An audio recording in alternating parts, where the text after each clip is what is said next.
is the system consistent across the board, or are you actually, maybe can you explain the system a little bit more and how it integrates into them? Maybe more from a technical aspect. We can, if you can send us some visuals, we can bring that up on the screen just so the audience can see exactly what this is. The system that Perry's referring to, our screen medium, modularity and so forth, combined with our pipe top stringer system, maximizes the amount of open area. In other words, the borders on the panels are narrowed down, okay, to match the stringers that's supporting those, because you have to have a platform for the panels to support, right? A physical platform. That's exactly right. So that spans 1 foot. All right. And these are called stringers, and different manufacturers will use, whether it be large deck angles that are wide, and they will partially occlude some of the modular media's openings if they're too big. So our system, pipe top 2 stringer system with our screen panels, maximizes the open area that we can provide them on the panel itself. Yeah. So another great thing about this, to eliminate segregation on the screen, is that when we put that system in, it converts that crown deck, that it's tension, it's got over the bucker bars and so forth. We're making it a flat deck. So when material comes into the feed end, it comes off the feed shelf, it spreads out homogeneously across the screen.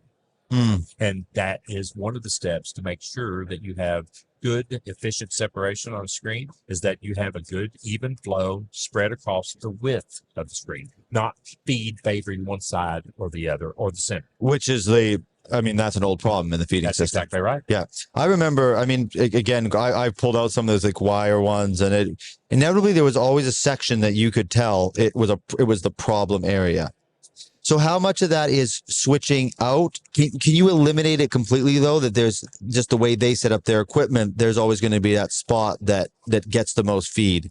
I'll give you an example. Okay, let's say that you don't have an even feed coming into the screen. Most modern screens today, wide body units and so forth, have a feed box that the feed is falling into, whether it's coming facing it, coming from the rear. But if it's coming in at its side, this is what we see most commonly, all right, especially if it's coming out of a mill, all right, it will be thrown because of the rotation, thrown to one side. If that feed box is not designed correctly to even that out, you'll have a hot side to that screen. Most of your material and slurries favoring one side. Well, to correct that, if you can't correct it in the feed chute that's coming to it, which is ultimately what you want to do. That's what you want to do. Right. But if you can't, what we will sometimes do is put deflectors, okay, of thicker material. We know it's going to take a beating, but to deflect the material over, to spread it out, so the screen and the apertures that are following that have an opportunity to pass that material. So we can manipulate the feed bed somewhat.